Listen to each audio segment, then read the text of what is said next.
미술치료를 설명하기 제일 좋은 거는 미술치료사가 하는 큰 범주를 먼저 설명하는 게 맞을 것 같아요. 일단 심리치료의 하나니까 일단은 간단하게 상담에서부터 조금 더 심각한 문제를 갖고 있는 사람들 심리치료를 하는 거고요. 근데 이제 그 중에 보통 우리가 상담이라고 하는 뭐 카운슬러라고 하든 아니면 임상심리학자들이 이제 심리치료를 하는 건 대부분 언어를 이용하잖아요.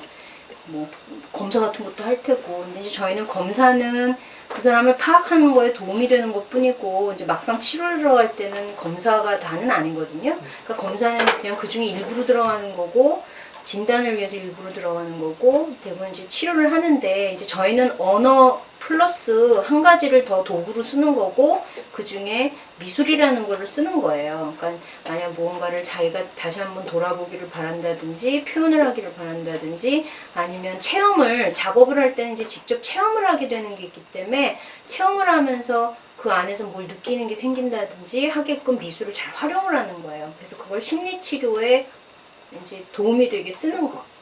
이제 그런 식으로 쓰는 거에 표현 예술 쪽으로 여러 가지들이 있는데, 이제 저희랑 비슷한 부류의 것들이 뭐 음악 치료는 똑같은 심리 치료 상담인데 거기 이제 음악이라는 요소를 쓰는 거고, 드라마 치료 같은 거나 연극 치료는 드라마 기법이나 연극을 그거 안에 쓰는 거고, 또 요새는 시 치료 같은 것도 글쓰기 치료라는 것도 우리나라에 조금씩 소개가 되는데, 이제 그건 직접 글을 쓰는 과정을 또 담아내는 거고, 이제 그런 표현 예술을 심리치료의 중요한 도구로 쓰는 것 중에 하나예요.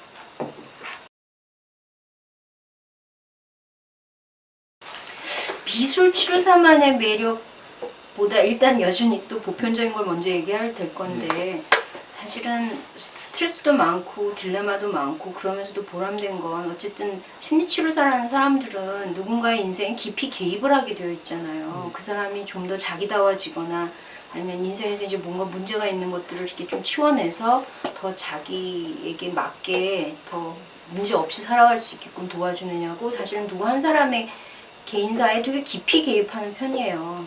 근데 이제 그래서 그 사람이 결국 그런 게 잘 되면 거기에 보람이 있을 거고, 그죠? 네.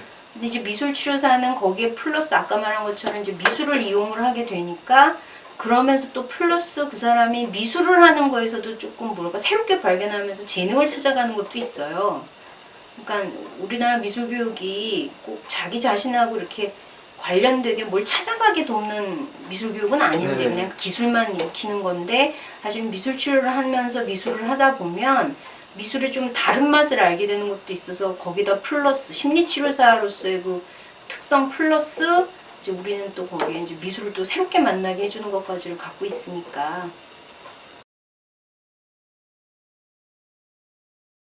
그거는 미술치료사 길을 걸어가는 과정하고 똑같겠죠? 그래서 일단은 첫 번째로는 아직은 너무 젊으니까, 더 길게 봤을 때 준비해야 할 것들에는 인생을 다각도로 열심히 살아야죠, 첫 번째로는. 왜냐하면 그만큼 다른 사람의 인생에 깊이 개입하는 사람이 인생을 잘 모르면 안 될 테니까, 그냥 일부러 산전수전을 겪을 필요까지는 없어도 자기 삶에 충실하면서 여러 가지를 겪을 필요는 있어요. 이제 그런 데서 지혜가 나오고 눈이 뜨이는 게 있기 때문에, 누군가 다른 사람을 바라볼 때 한 가지 측면으로만 바라보면 안 되고 여러 가지 복잡한 측면에서 다 그 사람의 인생을 볼 수 있어야 하기 때문에, 그러려면 자기도 눈이 커져야 되죠.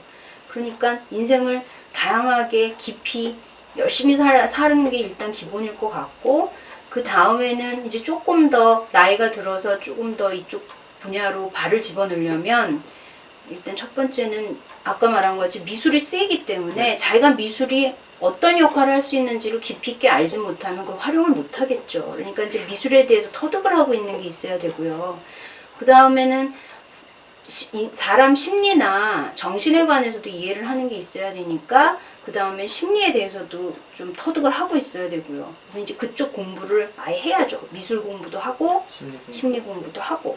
그런 다음에 이제 적절하게 뭐 대학원을 간다든지 하면 거기에서 미술과 심리를 합쳐서 이제 정신의학이라든지 심리 치료에 대해서 또 이제 공부를 하는 거니까, 이제 그때 그걸 본격적으로 하면 되는 거겠죠.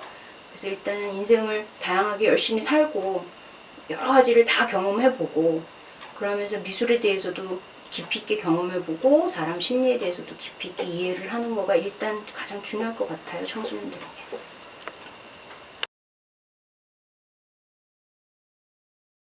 전망은 제가 내다보는 걸 말할 테고 네. 제가 꿈꾸는 거는 또 별개일 것일 테고 그냥 전망을 일단 말을 할게요. 전망은 아마 이제 저희도 서구랑 똑같이 점점 웰빙이라든지 복지라든지 이런 부분들이 중요한 사회적인 이슈가 되고 있기 때문에 일할 곳은 많아요. 근데 이제 보수가 이렇게 먹고 살 만큼의 충분한 보수가 좀 안 되는 게 문제지 사실은 일할 곳은 지금도 많아요. 그리고 앞으로 점점 더 많아질 거고요.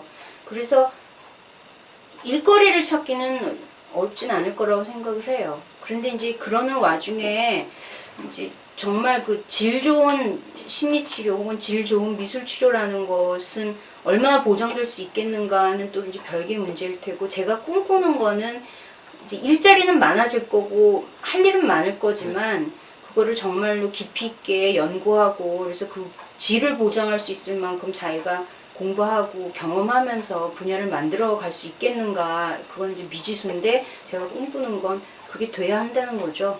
그래서 이제 가르치는 사람으로서 그런 길도 닦아놔야 될 테고 제가 저 스스로도 그런 깊이를 또 질을 보장할 수 있게끔 제가 먼저 그런 치료사가 돼야 할 거고 그래서 이제 새로 공부 시작하려고 하는 사람들에게 그런 걸 제공해야겠죠. 그죠?